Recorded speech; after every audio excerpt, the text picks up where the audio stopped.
السلام عليكم ورحمة الله وبركاته، ازيكم عاملين ايه؟ يا رب ان شاء الله تكونوا بخير وتكونوا في احسن حال دايما يا رب. طبعا انا بشكركم جدا كلكم. بشكر كل اللي بيكتب لي كومنت حلو، وبشكر اي حد جديد اشترك عندي واللي مشتركين من زمان بشكرهم جدا، وبقول لهم كل سنة وانتم طيبين. وشكرا على اللي بيحط اللايك واللي بينسى اللايك، اتمنى ان هو يفتكروا يحطوا عشان اللايك ده بيرفع من الفيديو بتاعنا. وربنا يوفقنا جميعا يا رب وينجحنا كلنا يا رب ان شاء الله، ونكون كلنا كده حاجة كبيرة بإذن الله يا رب. هنا أنا هاعمل معاكم عجينة السمبوسة. العجينة سهلة وبسيطة جدًا، ما بتاخدش أي وقت، وبصراحة أوفر بكتير من إن أنت هتشتريها. هي العجينة معايا هي عبارة عن نص كيلو دقيق، رشة ملح، معلقتين كبار زيت، والمية. بالمها بالمية بس وكده خلاص، هي دي العجينة بتاعتي.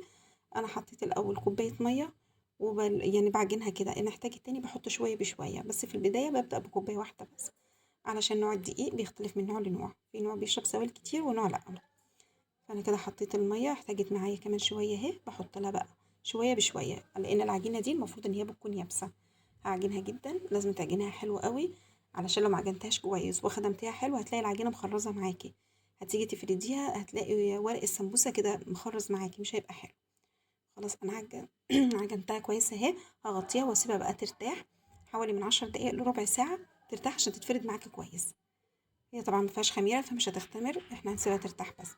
خلاص بعد ما ارتاحت كده حوالي 10 دقايق، انا خرجتها كده حطيتها على المفرش وهفردها كده رول، وبعدين هقطعها. وانا بقطعها بخلي حجم العجينة كله متساوي، يعني بحاول اخلي كله قد بعضه كده اهو، بحاول اخلي كل عجينة قد التانية. اللي بلاقيها كبيرة شوية باخد منها حتة. انا طبعا وزنتهم الاول، كانوا كل عجينة 68 جرام، فضلت واحدة في الآخر كانت حاجة وخمسين جرام، ما كملتش 68، فخدت من كل قطعة حوالي جرام كده، خليتها يعني حوالي 67 جرام بس. يعني كل قطعة كده 67 جرام. أنا بخليها كلها بالوزن ليه، أو كلها قد بعض، علشان لما أجي أفرد العجينة ما تبقاش واحدة كبيرة معايا وواحدة صغيرة، ما تبقاش ورقة كبيرة وورقة صغيرة. أنا كده العجين كله عمل 12 قطعة. هقسمهم كل أربعة، هفردهم مع بعض. أنا بفرد كده الأول واحدة واحدة، هفرد أربعة، وبعدين الأربعة دول هحطهم على بعض وافرد كمان أربعة. لو عندك 15 ممكن تحطي 5 و5، بس يا ريت ما تكتريش عن 5. لو كترتي عن 5 وحدات العجين معاكي مش هيستوي كويس على البوتاجاز، لأن كده انت بتحطيه بيستوي بسرعة، ما بياخدش أي وقت. كده كل ما واحدة بفردها بركنها واغطيها بكيس عشان ما تنشفش معايا. وطبعا خلاص الصيف جاي، لو شغلت المروحة هتنشف معاكي بسرعة، مش يعني هتتبهدل معاكي خالص العجينة. فطبعا يا ريت على طول أول ما تفردي الحاجة زي كده تغطيها بسرعة. أنا بفردها على دقيق، يعني برش رشة دقيق كده وافردها عليها لحد ما فردتهم الأربعة. بدهن بقى كل واحدة دهنة زيت حلوة كده. لازم أنا أخلي الزيت على العجينة كلها، ما يبقاش فيه ولا حتة صغيرة كده ما فيها عليهاش زيت، عشان الحتة الصغيرة اللي مش هيبقى عليها زيت هتلزق العجينة التانية فيها. فبحاول يعني بصوا كل العجينة أخلي كلها كده مدهونة زيت. وبعد ما بدهن زيت برشها رشة دقيق برضو كده، رشة خفيفة، واحط العجينة التانية وادهنها برضو نفس الكلام، دهنة حلوة كده زيت. زي ما قلت لك لازم كل العجينة مفيش ولا حتة كده ميبقاش فيها زيت، لو في حتة مفيهاش زيت هتلزق العجينة التانية فيها.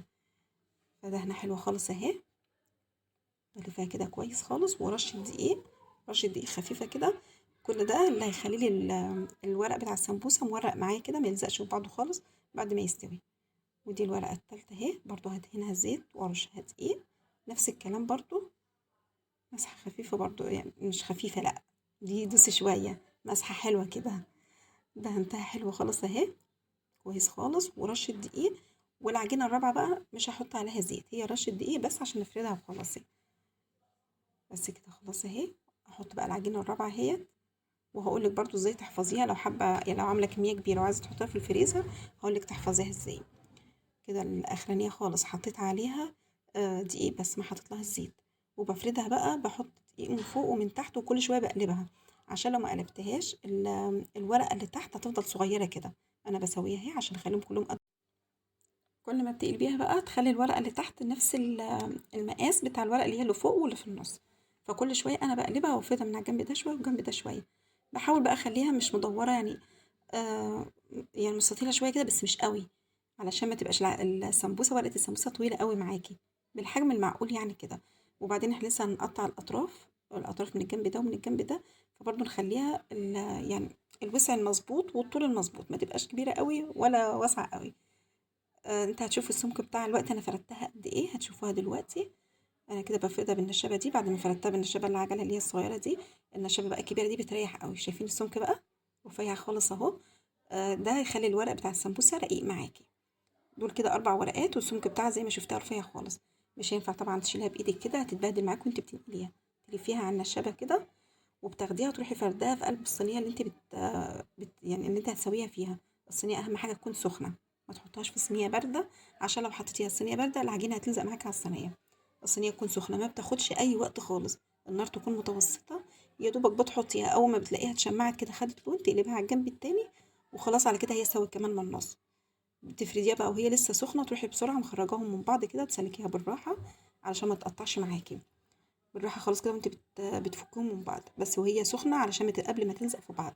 بتفكيهم مفيش دقيقه واحده، ورق السمبوسه يتهوى بس معاكي، ورجعيه تاني على بعض ولفيه بفوطه، عشان لو سبتيه مفروض كده هينشف معاكي مش هيبقى حلو خالص، ومش هتقدري تلفي فيه اي حشوه انت عايزه تحطيها مش هتعرفي تلفيها كسمبوسه يعني وكده.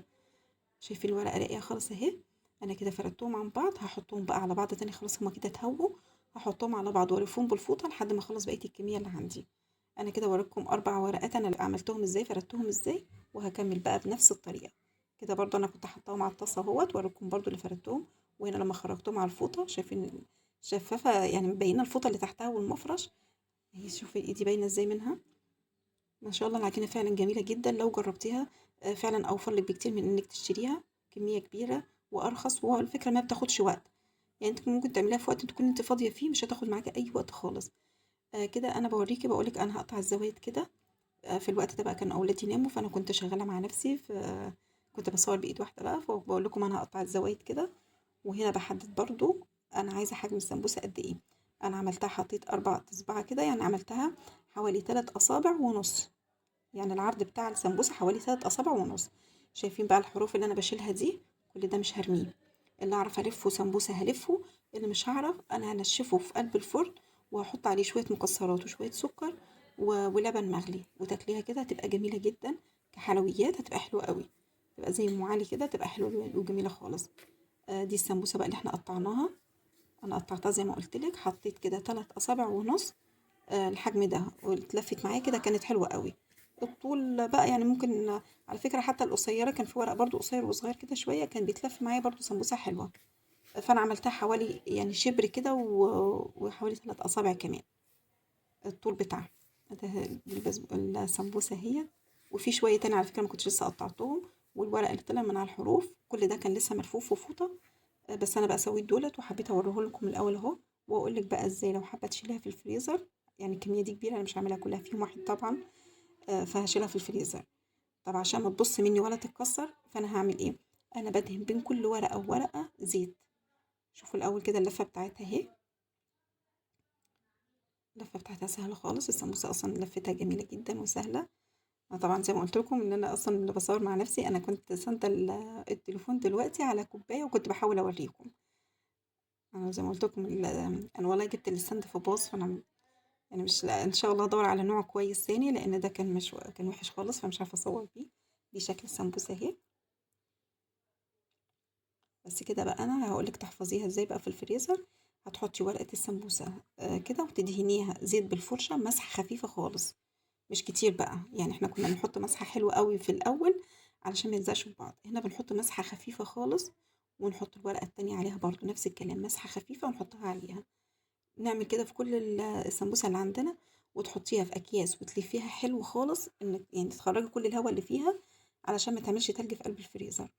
ولما تيجي تحطيها في الفريزر ما تحطهاش مثلا على حاجة انتي حطاها أكياس مثلا فيها طماطم فيها لحمة فيها خضار في الفريزر، وتيجي تحطي السمبوسة عليها تتكسر، هتتني منك وتتكسر. لا، وسعي لها مكان في الفريزر وحطيها كده افرديها، تطلع معاكي مفرودة. لو عندك علبة وهتقدري تفرديهم في علبة طبعا هيبقى أفضل بكتير، ما عندكيش وهتلفيهم في أكياس بس، هتفرديهم كده في الفريزر في مكان كده يكون فاضي علشان ما تتكسرش معاكي. ده كده اهي. شوفوا رقيقة وجميلة خلاص ازاي. وكده خلاص انا حشيت شوية معاكم برضو اهم علشان اقول لك طعمها عامل ايه. بصراحة كانت جميلة جدا. يا رب تجربيها ورب الفيديو يعجبكم. مع الف سلامة، السلام عليكم.